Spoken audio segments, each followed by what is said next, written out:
one of my mottos for the last 4 years has been, your success fuels my passion to create.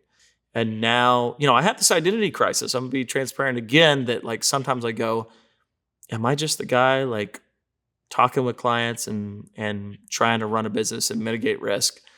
But it's fulfilling because I get to see now, like to your point, people get to own projects, own creative direction, create things that I have a minor part in. Yeah. And I look at it. So that's what I'm most excited about, is seeing the autonomy of Cinema Story evolve even more.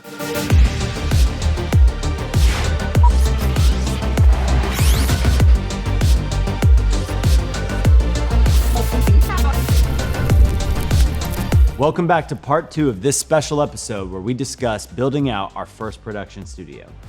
So going back to what we were talking about at the beginning is like, we're excited to I've been asking all of our clients, what would you want in the studio?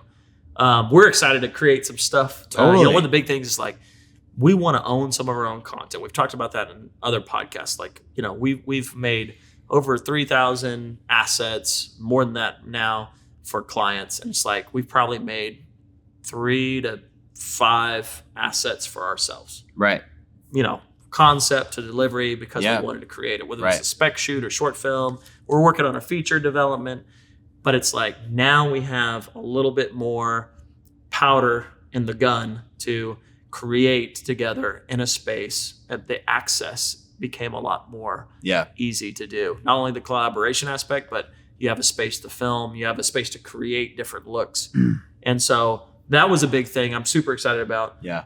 Something that we, Joey went on an adventure last year of making an event come to life called Alchemy. Yeah. If you missed it, don't miss out. Yeah. Maybe there's going to be another one this year. Stay tuned.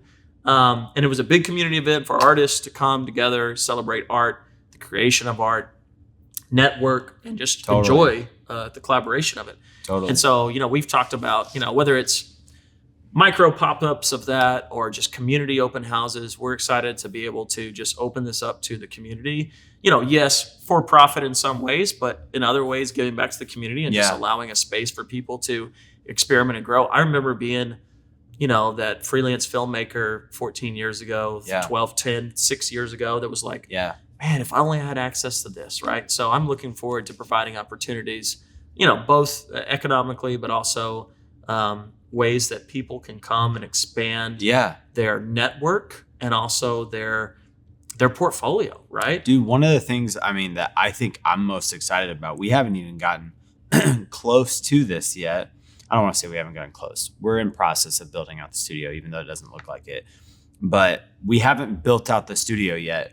But imagine the fulfillment that you're going to get when you see other creatives from all over DFW creating super cool content in a house that you built from scratch. Like, that is something that I'm super excited about, to have other creatives come in and do something with the space that I never would have thought to do. Yeah. And they're going to create something that's going to be like, wow, for me. And they're using something that we built as a company to create art in the city that couldn't have existed prior to us doing this move. Here's Shane's ask for engagement piece right here.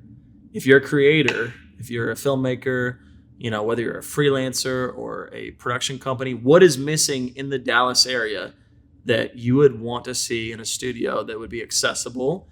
Is it a pre-lit RGB, psych wall? There's tons of them. Is it a black box studio? Is it a unique set? And so that's the things that we're exploring together right now. And to be transparent, Joey and I just had a meeting today. We've had dozens of meetings about it, trying to figure out what do we want to be able to create our own content, but then also what does the marketplace want? What do people maybe not even know that they need in this area, right? Because we want to provide a unique opportunity, not only for freelance filmmakers, but the artist community in general, So I'm looking forward to the open houses. I'm looking forward to, these kind of community things. Another thing I'm super excited about, it goes back to the company culture, but we've had an internship program for the last 2 to 3 years. Yeah. And we've had a lot of great people come through, and some of them now work for us. Bella was part of our internship program. She is now the podcast producer of the Rough Cut Club. Kills it. And she's leading up our podcast product at Cinema Story. So if you want a podcast, she's the person to talk to. But developing that one-on-one mentorship program, that in-person program for the next generation of filmmakers, that's what I think we kind of started this podcast for. That was one of the pillars of giving back to the people. It's a school of hard knocks, right? We learned a lot of lessons the hard way. We also had opportunities to learn from each other. And so trying to give that back through the podcast. But now we have a space that we're able to give people opportunity and some education on the pitfalls and then also the opportunities to create great content together or individually. Yeah. And so that's, man, I cannot wait, to your point, to see what is created in this studio. 100%. One of the other things I'm excited about is the fact of building the brand, right? Like our own personal brand. I don't want to dive into it too much, but just the little things, like you pitched up the idea of doing these graffiti walls as part of our art in our office. Again, it goes to the company culture. And so we're talking about doing these murals of like how our company got started or what inspires us. Yeah. And it's little stuff like that kind of just puts a little icing on the cake, right? Yeah. It's not business. It's not, the studio, but it's something for us individually and for our team to be proud of and be excited about. So definitely like the brand itself is reaching a new level. We're reaching a new level to our business. I'll be 100% transparent. I'm scared. Yeah. I'm nervous. But again, going back to that, that's what fuels the drive to be successful. And so I think risk-taking is so important in business. We're taking some big risks for sure, as we talked about. I want to even touch on that though, because that's a good conversation, because a lot of people that are listening are looking at this like, all right, hold on. Love that. A lot of people that are listening are going to be like, well, that sounds great. I'd love to have that. There's a lot of risk involved in it. But one of the things that we did is we had hours of conversations on how we can mitigate risk within doing something like this. And, if you look at all of the scenarios that could have come out, it's like, okay, well, maybe projects don't come in for a couple of months, but do we have enough like company float to carry us through a drought in projects? Or if we build a production studio, will it generate income to then offset those droughts and then be a new separate business here? And so one of the things that I feel like we did a great job of, and we're still in the process of executing on, is whenever you have a situation where you're looking at that involves high risk and high reward, like what are some of the things that you can do within your own organization to mitigate that risk and to minimize it?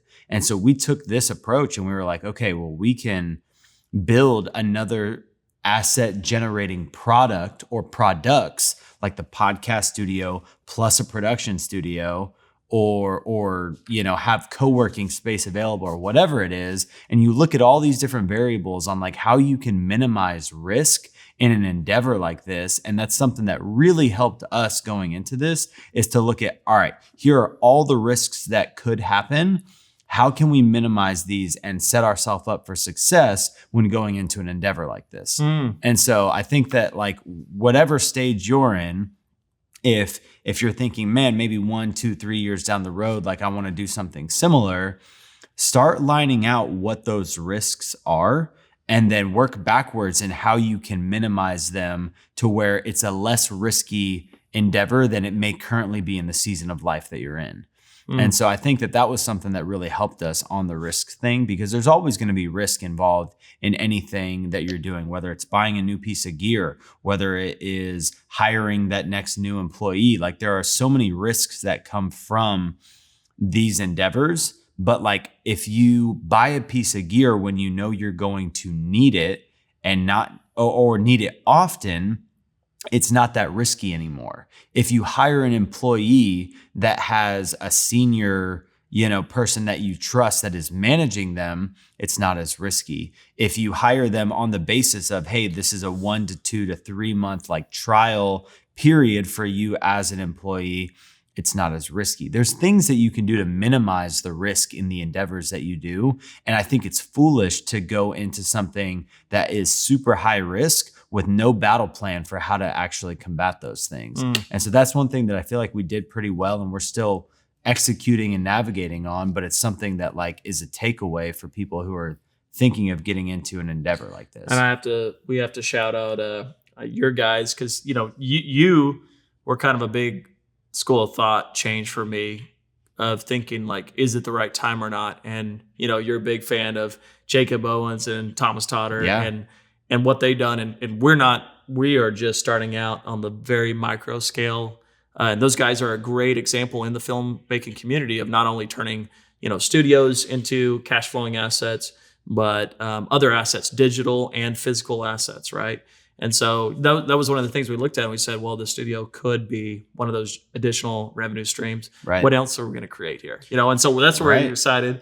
We won't dive into too much of the plans ahead, but there's things that we're excited to potentially create outside of filmmaking for clients, outside of filmmaking for ourselves, right? That benefits the community. Yeah.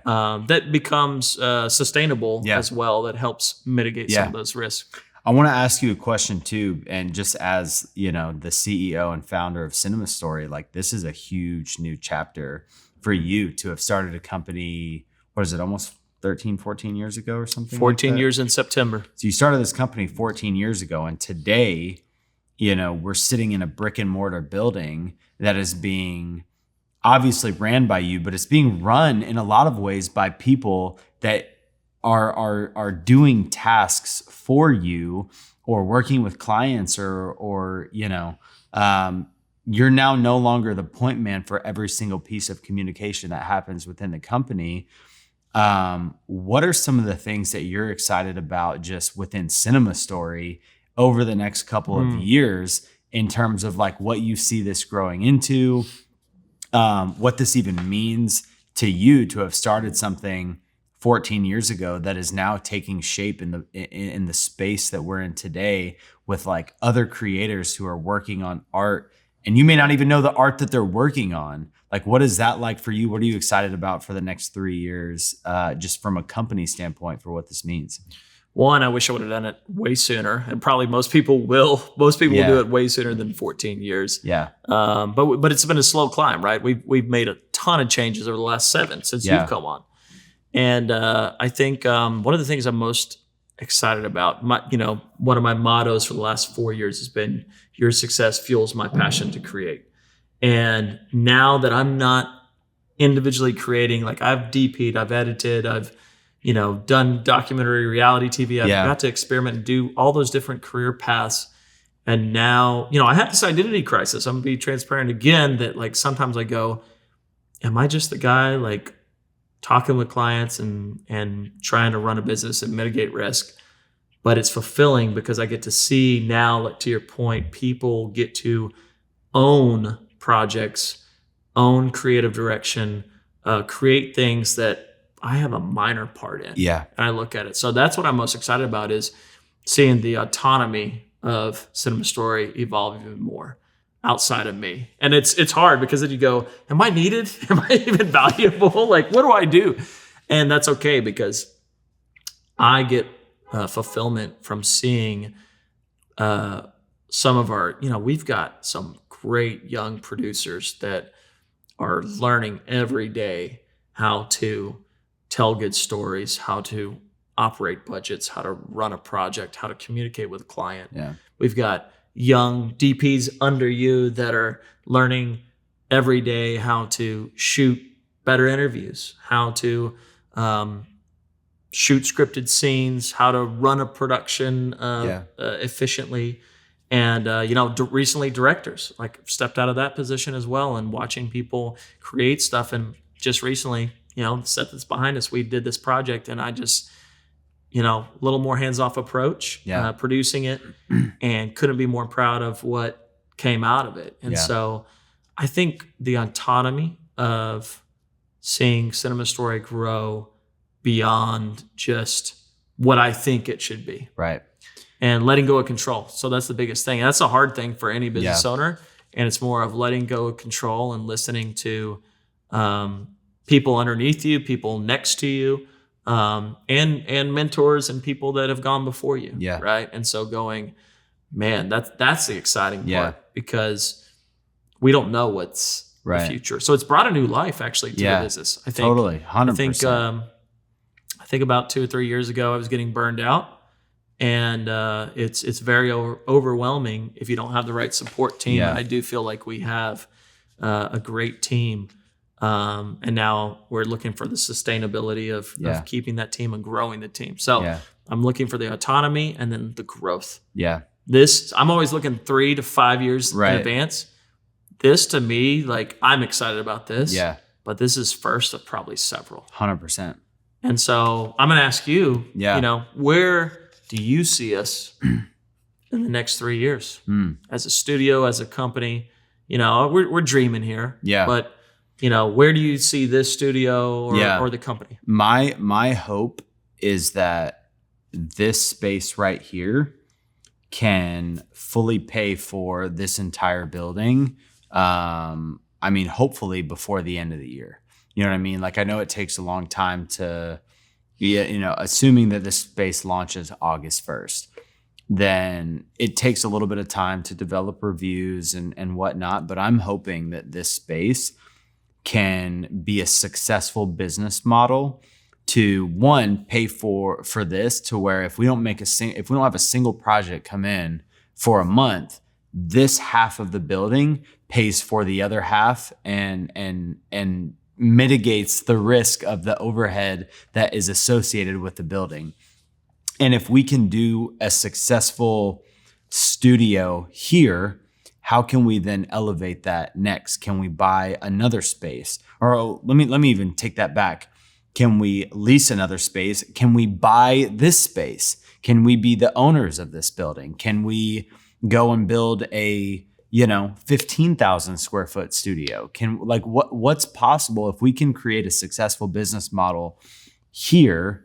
Then how can we then take what we've learned, the infrastructure that we've built, and then duplicate it to other studios and begin building out multiple spaces? Because even what we've seen here is like, this space is going to be freaking awesome when it's said and done with it. The plan is, as somebody who's spearheading the creative for the space, is I want to build a space that I, as a creative, would want to shoot in. And I think that's one of the advantages that we have as not just business people coming in to build something in video, which I've seen a ton of industry people do. Like, they're successful in one field, and so they just try to replicate their business knowledge in video, but they don't have the creative piece and know what the creatives need.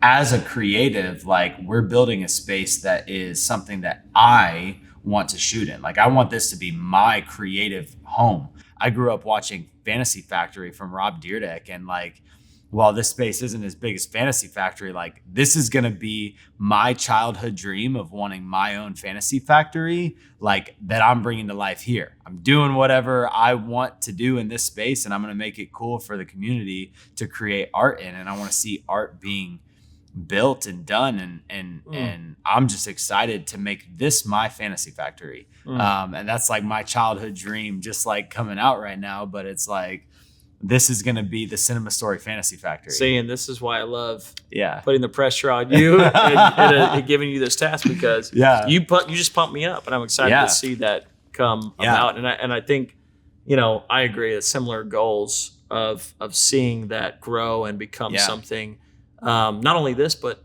for sure, more for the community of Dallas, for filmmakers across the nation, a place like we've had people talk to us about, as they're coming through town, can they shoot in our podcast room? Can they shoot in the studio? And so, like, we want to know, how can we serve the community and also create our own content? So you asked me this question about 2 weeks ago. Yeah. And I'm going to ask you now. So we're talking about 3 years in advance. We're happy. We have a beer right now, but how do you feel right now where we are in this space? Deadlines, bills, fully transparent. What's your temperature? I will say that like full transparency, doing this project like while being in the field as much as I am is probably the most challenging piece for me. If I could, quit all freelance, which I don't want to do because I love being in the field, creating is, the most fulfilling thing for me. But second is like building the businesses and like, bringing them to life. Like that is another expression of my creativity and of building that I really enjoy. But the most difficult piece for me is just not being able, it sounds horrible when I say this, but almost to not be 100% all in on just from a time standpoint. Mm-hmm. You know what I mean? And so it's hard to let go. It is. And that's one thing that you've been great control and delegating, and it's so hard. And that's one it's thing hard for an artist. It is, and that's one thing you've been great at, and our team is great at, like facilitating. But even like last week, like I was not in this building Monday through Friday. Next week, I'm not going to be in the building Monday through Friday. And like there's so many fires that need to get put out that I am accountable for within like our business model. That's probably the most difficult part. But I would say that I have trust in the team and in the process to get it done. Like after having done some of my home renovations while juggling the freelance stuff, creating Alchemy, that event, like within 3 months time frame, like having done these impossible tasks in short time frames with like half my time being able to be allocated to it, like it is possible and it's doable. And I have no doubt about the fact that like you can smack me in the face if it's not done July 31st, like it's gonna get done. But like it's happening, but it is strenuous. But I know like from experience that it's worth it. And it's like this next season of building this is kind of going to be like a grind mode phase. But once it's done, it's like, I know I'm going to be like, well, how can I go build the next thing with half my time? You know what I mean? And that's kind of the war that wages within me on a frequent basis of like, I love being a DP in the field, but that's not the only thing that I love to do. And I want to go build other businesses and build studios and build stuff even outside of the filmmaking world, dipping into real estate. We've had other conversations. You're doing trash valet. Like there's other things that we want to do outside of this that I think are super important. And I like the pressure that comes and is associated with it. I'm not afraid of pressure. I work under pressure. That's my job as a DP, to work under pressure. And so I apply that to every other area that of my life. Like put me under pressure or it might not get done. You know what I mean? Deadlines, August 1st. That's why we have that, baby, deadlines. but yeah, man, I'm dude, like you're all in. I said it, I 100%. And I said this before, but like, this has been such a new, fulfilling, creative, like fresh wind for me as an artist and as a leader of a team that I'm ready for it. And like, while there are some financial risks that are scary, while the card just keeps swiping faster than we can even, keep up with it. It's like there is a light at the end of the tunnel. And while it's scary, what I have found in my personal life and professional life is that the scariest things that you're most afraid of are the ones that are worth doing. And like this adventure it's not for the faint of heart, but it is worth doing. And I think that when we look back a year from now, we're going to be like, wow, we were afraid of that. You know what I mean? And like we accomplished that, like, let's go do it 3 times as big. And so I'm excited to overcome challenges that we're up against, but this has given me a new wind as an artist and as an entrepreneur for sure. I love it. I got a fun way to wrap this out. Okay. and I'm throwing this on you Okay. in the public of the podcast. Talk to me. And we need your help. So we've been debating a name for the studio for a couple of months now. And we're throwing a lot of different words around. And I want you to tell me your top 2 studio names live on camera. And we'll see how this ages. It might end up. I'm going to share 1 or 2 as well. Okay. And what I'd love, too, is anybody watching this podcast to recommend studio names for us to consider naming the studio portion of Cinema Story. So it'll be a separate entity. You might actually coin the studio name. And so you said something earlier. I'm going to jump the gun real quick. Okay. You said, what was the Rob Dyrdek? Fantasy Factory? I love the factory thing. What about, so we've been playing around with Creator Lab or Creator Studios. Creator Factory?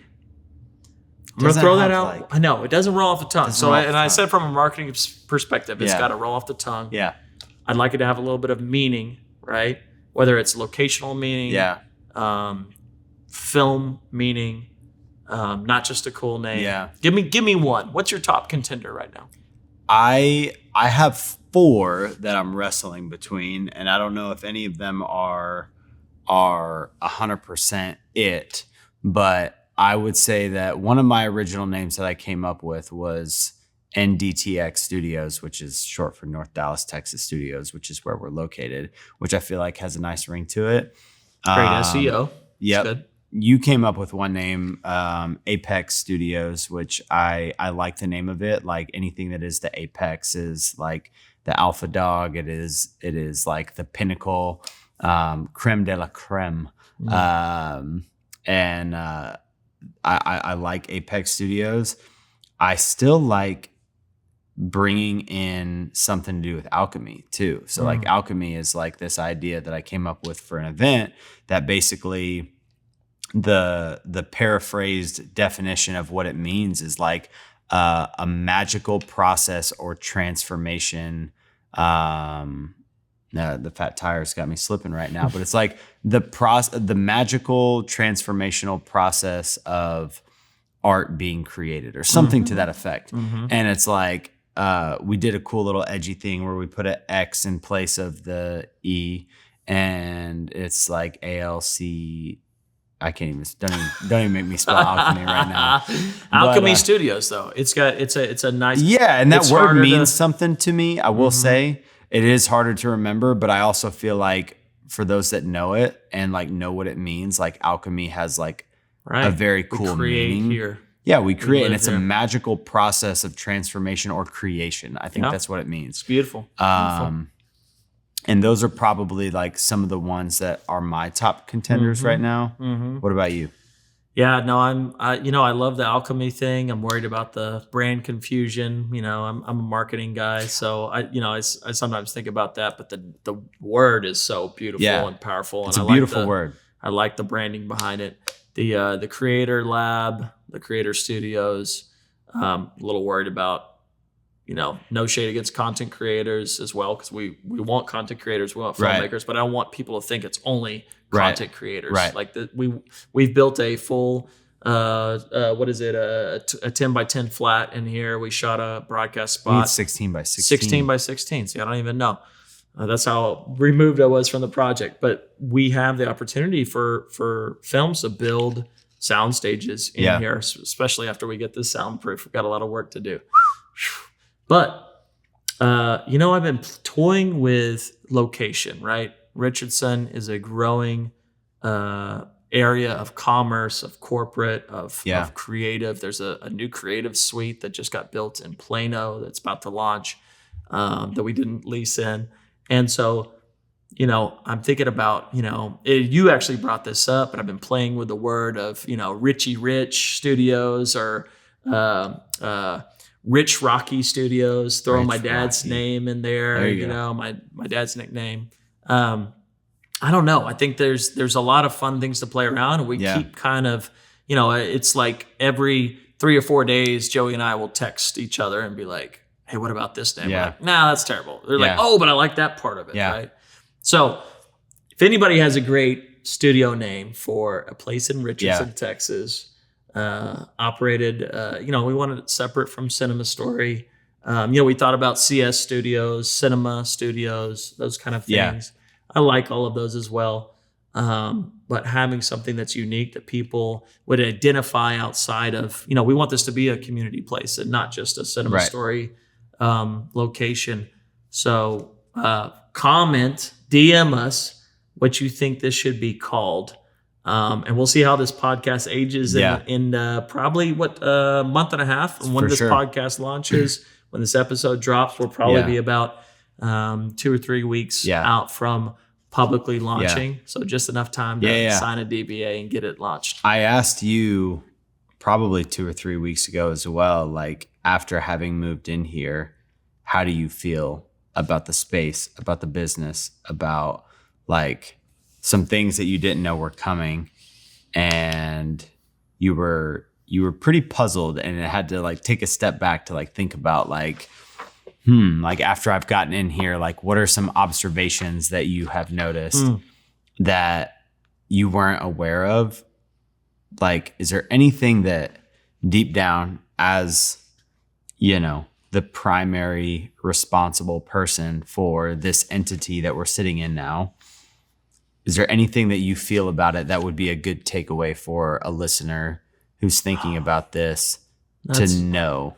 That's a whole nother PowerPoint presentation, my friend. But I will say that on the positive side, the separation of work and home, working in groups of collaboration among people, separating the home and workspace after 14 years has been the biggest, one of the biggest exciting things for me.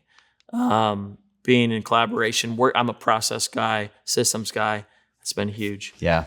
On the scary side, it's the risk, right? It's we hope this podcast airs in 2 months, that we're doing good and that, business continues to come in. And, I believe God has blessed our business, and, we've seen growth every year. And so we weren't just throwing darts at a board. We didn't know, where it was. We weren't in the dark, but at the same time, even if you know where the dart board is, you don't know where the darts are going to fall.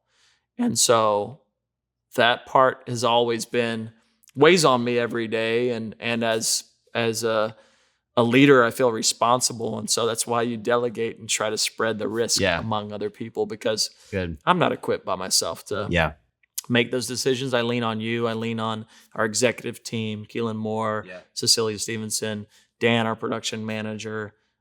We've got a great team of associate producers. I talked to, our senior content creator, Andy Bieza. Like, we involve everybody. And I think that's one of the things that helps me sleep at night, because it is going to be, it's not for the faint of heart, like you said. So it definitely keeps me up at night sometimes.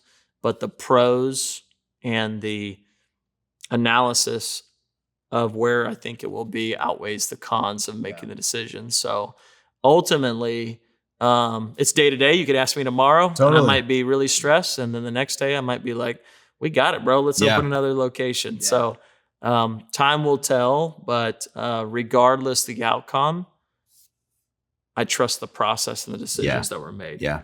And so I'm excited to see in 2 months what the podcast is called and the open house. And then I'm excited to see in 1 year what people create in this space, not only us, but other people.